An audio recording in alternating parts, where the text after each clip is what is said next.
आपको पता है, मैं पहले सोचती थी कि प्रार्थना का मतलब है भगवान जी से वो मांगना जो कि हमें चाहिए।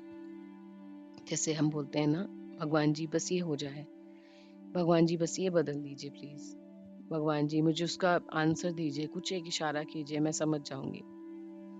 लेकिन मेरी एक विश ने मुझे भगवान को देखने का नजरिया ही बदल दिया।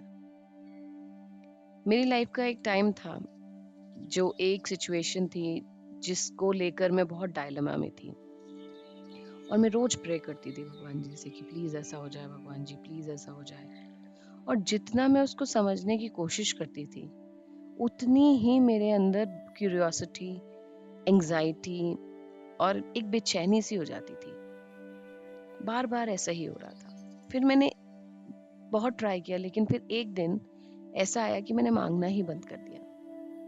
और मैंने भगवान जी से बस सिर्फ एक बोला, भगवान जी मुझे नहीं पता ये मेरे लिए सही है कि नहीं। अगर ये मेरे लिए सही है तो इसे मेरे जीवन में आने दीजिए, और अगर ये मेरे लिए सही नहीं है तो मुझे इसको एक्सेप्ट करने की हिम्मत दीजिए। बस इतना, इतनी सी थी वो एक प्रार्थना।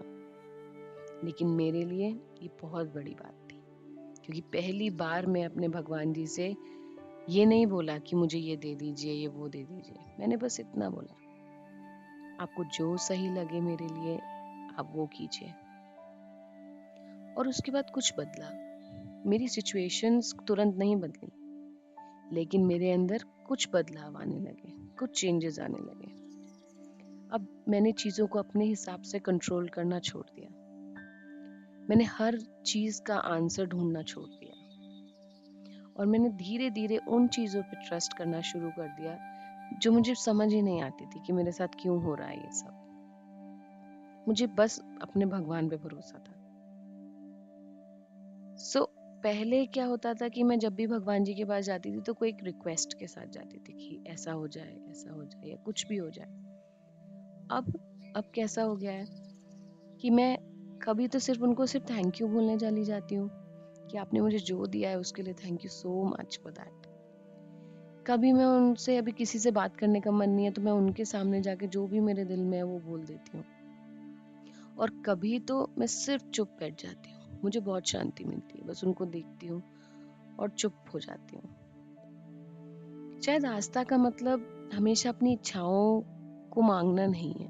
आस्था का मतलब है ये कहना कि भगवान जी, मेरे को आपके प्लान्स बिल्कुल समझ नहीं आ रहे हैं, लिटरली, लेकिन आई ट्रस्ट यू कि आप जो करेंगे मेरे लिए बेस्ट करेंगे। तो मेरी उस एक छोटी सी विश ने मेरी जिंदगी को देखने का एक नया तरीका मुझे सिखाया, और शायद इसीलिए आज तक मुझे वो प्रे और या मेरी प्रार्थना याद है, क्योंकि वो प्रार्थना मेरी जिंदगी बदलने नहीं आई थी, वो प्रार्थना मुझे बदलने आई थी, जो उसने बखूबी किया। आप भी अपनी वही एक प्रार्थना ढूंढिए और भगवान को देखने का नजरिया बदलिए। It will help. Thank you everybody. Good bye.